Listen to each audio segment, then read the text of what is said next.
Coming up, an update in the manhunt in the Ozarks. And a drug bust here in White County. Stay with us. Live at 5 is just moments away.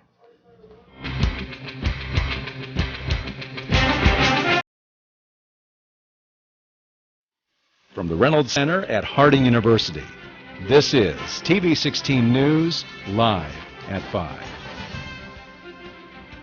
With news anchors Lauren Clark and Emily Arnold. Weather with Ann Roberts. And sports with Dina Power.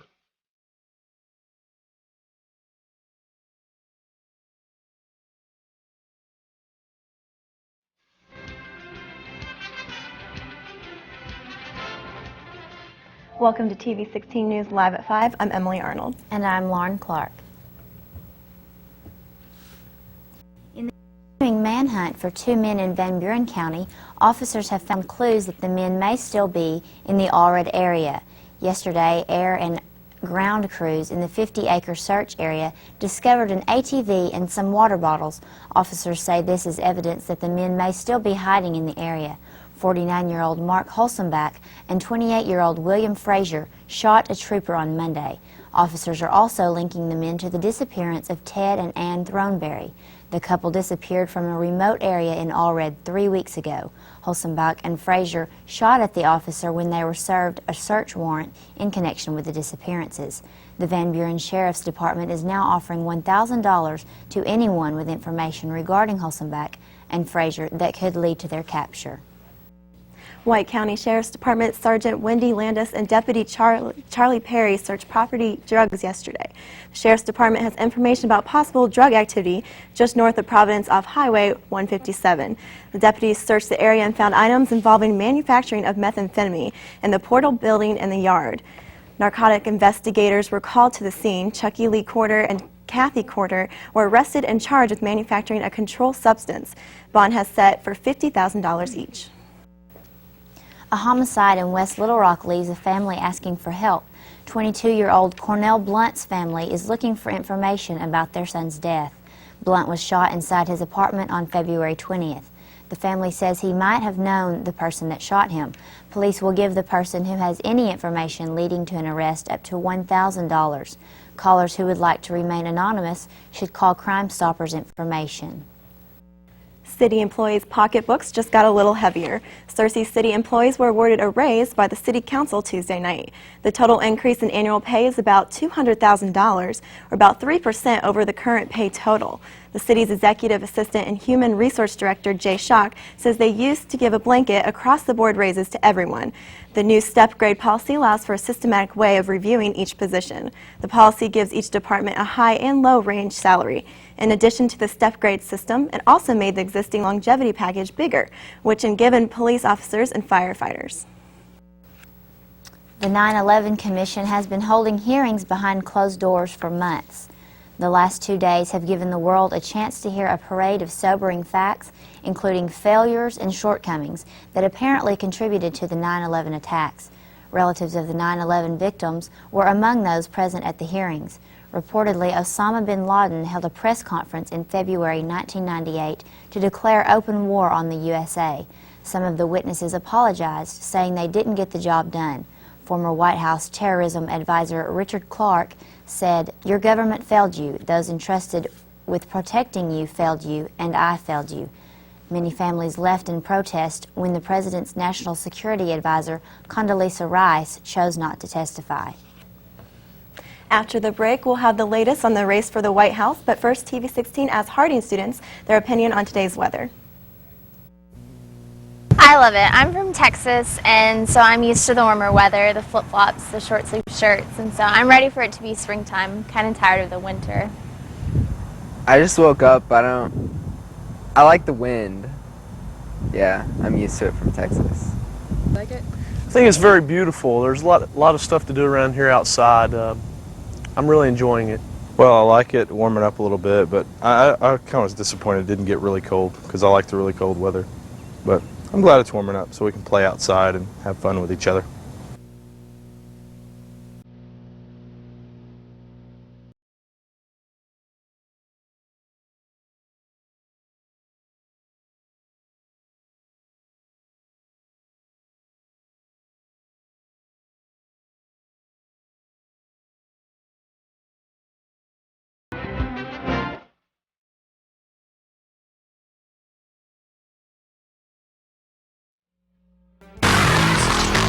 This is no ordinary part-time job. Sure, it's an extra paycheck, but this is something you can really get into. It's the job you love, the job you want to do, because it's unlike anything else you do, and because it can change the whole direction of your life. This is where you fuel your future. The Air National Guard. Call 1-800-2GO-ANG. Every weekend, millions of middle-aged adults head out the door to take on a new sport or pick up where they left off in a sport they haven't played in years. This is a good thing, but there could be a downside. New physical activities bring new stresses to bones, muscles, and joints. A good reason to take new sports one step at a time with plenty of stretching and warming up. Fitness is good, but exercise common sense. A public service message from the American Academy of Orthopedic Surgeons.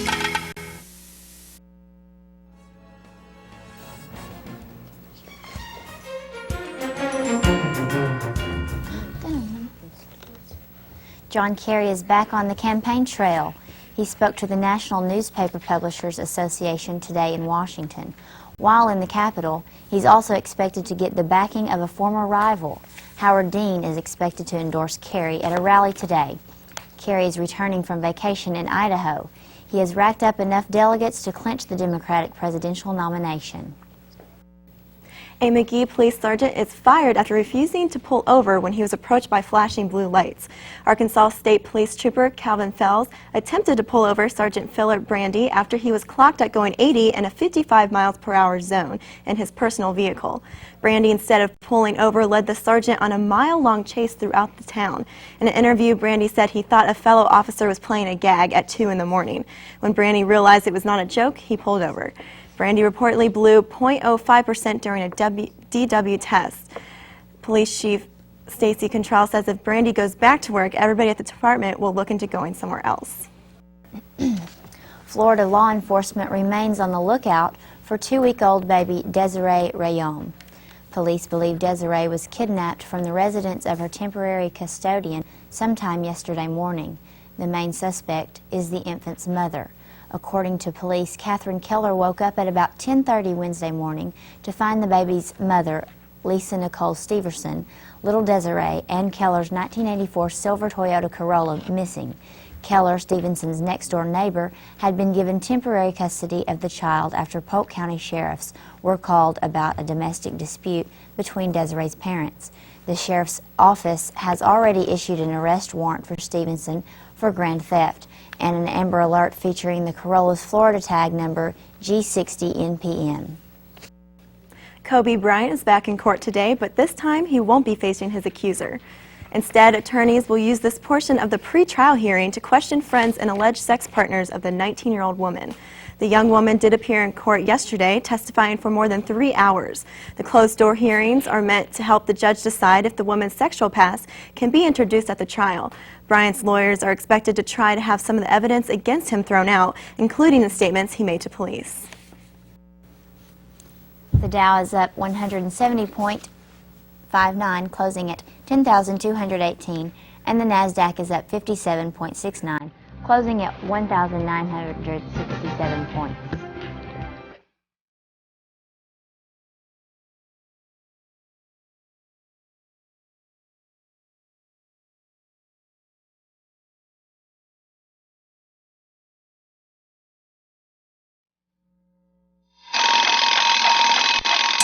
Nice! There's more of it in your life than you think.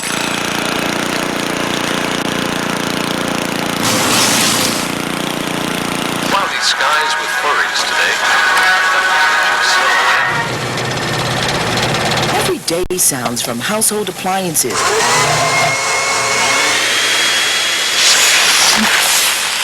to traffic. Even a crowded restaurant can hit 85 decibels.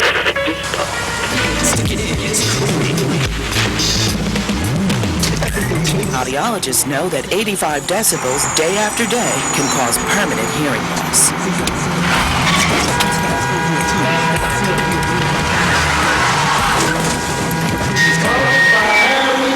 However the rest of your day is going, keep an eye on your ears. For more on protecting your hearing, visit ASHA.org, the American Speech Language Hearing Association. Even with the extensive cloud cover seen in Searcy today, we still managed to reach a seasonal high of 66 degrees with an overnight low of 57. The normal is 66 degrees with a low of 41. Now your record high for today is 83, set in 1955, and your record low is 24, set in 1940. Now, once again, there's not too much going on across the nation right now because we are in control of high pressure bands, which are preventing an increase of moisture across the state, which also helped to give us just a few scattered showers today instead of a large rain event. They are seeing quite a lot of rainfall in northern and central Louisiana. Out towards the west, though, we have a high pressure system that's going to be moving towards the state by your Saturday, which is going to bring in very warm weather around the upper 70s to lower 80s. Off to the north, though, this cold front is going to be pushing south-southeast over the next couple of days and will give us a 40% chance of rainfall by your Sunday. So make sure that you try to get outside within the next couple of days. Currently in Searcy, it is 65 degrees with a dew point of 61. The humidity is at 75%. There's a south wind at 14, and your pressure is at 30, 24, and holding steady. Across the region, once again, the clouds are clearing out across the state, which is giving us sunny skies and partly cloudy conditions. Out to the west, though, you can see that band of cloud cover that's beginning to develop over northern Texas and western Oklahoma. Once again, this is the system that will push through on Friday afternoon and Saturday, which will give some areas of the state a chance of seeing some scattered thunderstorms. Once again, it's not going to be a big rain event. There may be some sporadic thunderstorms, mostly in northwestern Arkansas around Fayetteville area. Across the state right now, it is 70 in Little Rock, 75 in Memphis, 70 in Jonesboro, and the coolest reading is coming in from Fayetteville at 64 degrees. Tonight, we're expecting south-southeast winds at 6 to 12 with an overnight low of 58. It will be mostly cloudy and cool with a chance of showers still lingering across the state. It'll be at about 20–30%. Tomorrow, we're seeing a high of 70 degrees. Mostly cloudy conditions. It will be warm and mild with southeast wind at 4 to 8. The wind speeds are going to calm down just a little bit. In your extended forecast, once again, it's a 20% chance of rain on Friday and 20% chance of rain on Saturday. By Monday, though, we're seeing a 40% chance of rain and cooler weather as that cold front moves through the state. It will be 64 on Monday and 66 on Tuesday. It will be clear and beautiful by the beginning of next week. Now, our weather word for the day is zephyr. A zephyr is a gentle breeze that is less than 5 miles per hour that usually occurs in the late summer months. Zephyr winds are featured in Botticelli's painting The Birth of Venus because the winds represent grace and beauty. This was sent in by Bernadette Tovar, who is from Minnesota. All right, we'll have more news for you and sports, so don't go away. We'll be right back.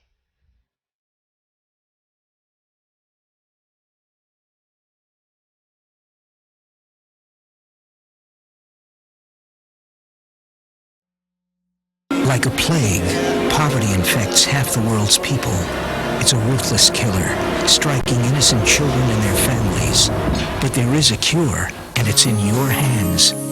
Through CARE, you can help communities permanently recover from poverty, because CARE targets the source of the problem, not just the symptoms. That's a cure that can last a lifetime. CARE, where the end of poverty begins. A women's dorm on the Harding University campus will undergo major renovations this summer. Kendall Hall will get a makeover worth $750,000. TV 16's Sarah Epps has more. For Kendall Hall, built in 1961, this summer will bring big changes. They're just really giving Kendall a whole new facelift on the outside and on the inside. That's well deserved. The windows right now take up half the wall on one side, so they're going to reduce the window size. Resident assistant Sarah McKeever says residents will welcome the renovations.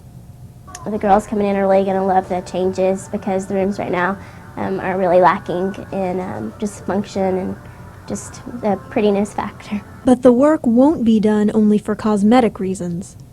They're really focusing on air quality improvement, sound, thicken the walls between the girls' rooms.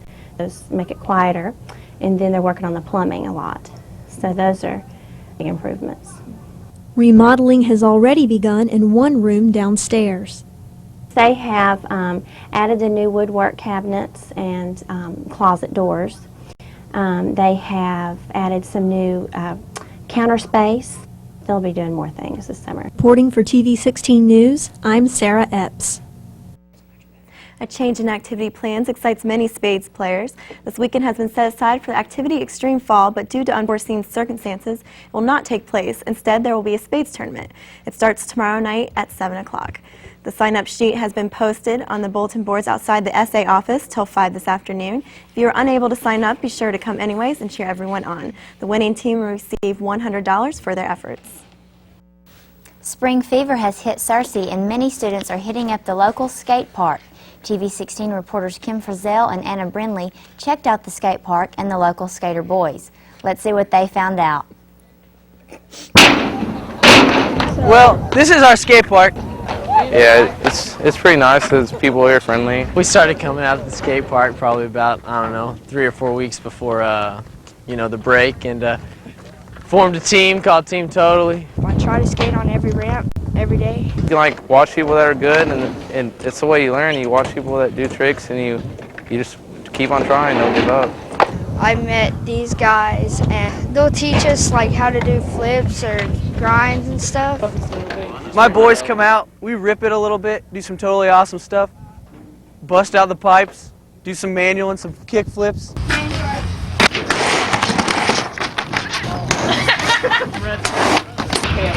Everybody out here asks if, are you okay every time somebody falls? I mean, it might not be a big fall or anything, but they still ask, are you okay?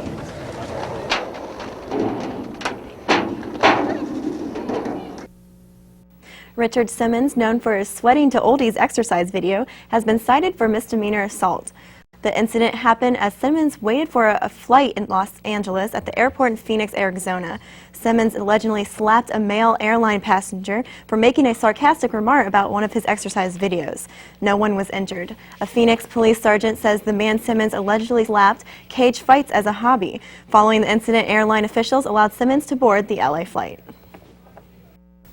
Coming up, I'll have your sports headlines and the latest on the journey of the Olympic torch. Stay tuned, sports is next.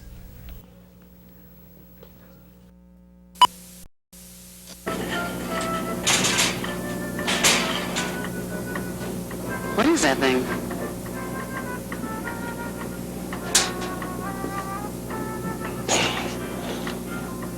Looks like somebody's double chin.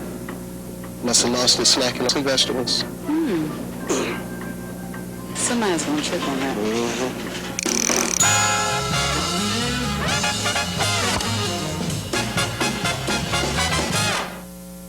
I am with Horton the Storm. I am the line in the sand. I am the enforcer of the sea. The United States Coast Guard will meet you and prepare to board. We are the defenders of the homeland. We are the seal of freedom. We are the United States Coast Guard. Heed your country's call. Join the Coast Guard or Coast Guard Reserve. The LA Lakers were the talk of the town last night when they went up against the Sacramento Kings and came out with a 24-point victory, making this their 11th straight playoff berth and their 6th straight win. Kobe Bryant was able to return from his pretrial hearing to contribute an amazing 36 points. Gary Payton scored 20 points and Shaquille O'Neal added 17. The Lakers dominated with a final score of 115-91. Aside from being poked in the eye by Karl Malone, the Sacramento Kings' Chris Webber hit the nail on the head when he said games like that hurt. And if you're wondering, there's no permanent eye damage. Webber's eye is just fine. He just had a little taunting from the crowd. Here's a little more about the game in your sports headlines.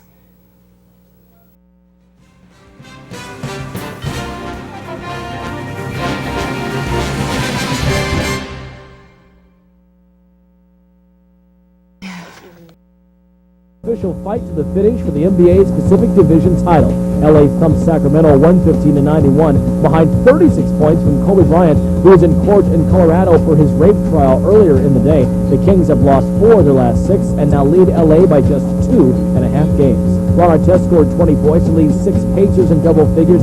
Indiana over Dallas 103-99 despite the absence of All-Star center Jermaine O'Neal, who is out with a bruised left knee. Alex Rodriguez suffered a bruised left cheekbone when he was hit by a ball that deflected off a Boston runner in the fourth inning Wednesday night. The Yankees third baseman left the game. A CT scan was negative. Yankees beat Boston 8-6. Matt Cook's first career goal was the only one as Vancouver beats LA 1-0 in NHL play. The Canucks have won just 2 of 8 games since All-Star Todd Bertuzzi was suspended for the season for that blindside hit on Colorado's Steve Moore. Flyer center Jeremy Roenick will return to the ice Thursday night, his first action since suffering a broken jaw and a concussion when he was hit in the face by a puck back on February 12th. Jim Furyk likely won't be able to defend his U.S. Open title in June and may miss all of 2004's golf majors after surgery to repair torn cartilage in his left wrist. Furyk's participation in September's Ryder Cup is also uncertain. Former Eagles Pro Bowl quarterback Bobby Taylor is headed to Seattle after 9 years in Philly. He agrees to a 4-year deal worth nearly $12 million to replace the departed Sean Springs. 2 college coaching moves. Larry Eustachy is headed to Southern Miss nearly 11 months after he resigned from Iowa State and sought counseling for alcoholism. At Texas A&M, hopes Billy Gillispie can resurrect the Aggies. Gillespie took UTEP from 6 wins a year ago to an NCAA tournament berth this month. Larry Smith. Headline Sports.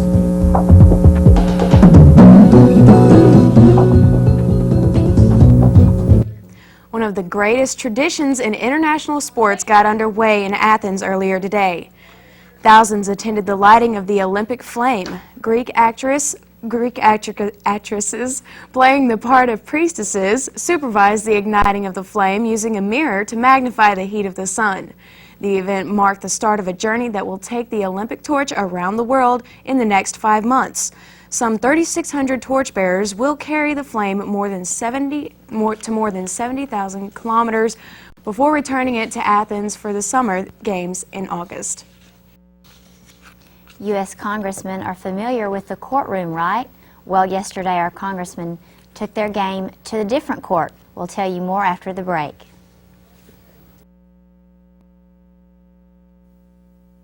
Can I help you, sir? Found these over by the stairs. Okay, thank you. What are they? Love handles. Lots of people lose them taking the stairs instead of the escalator.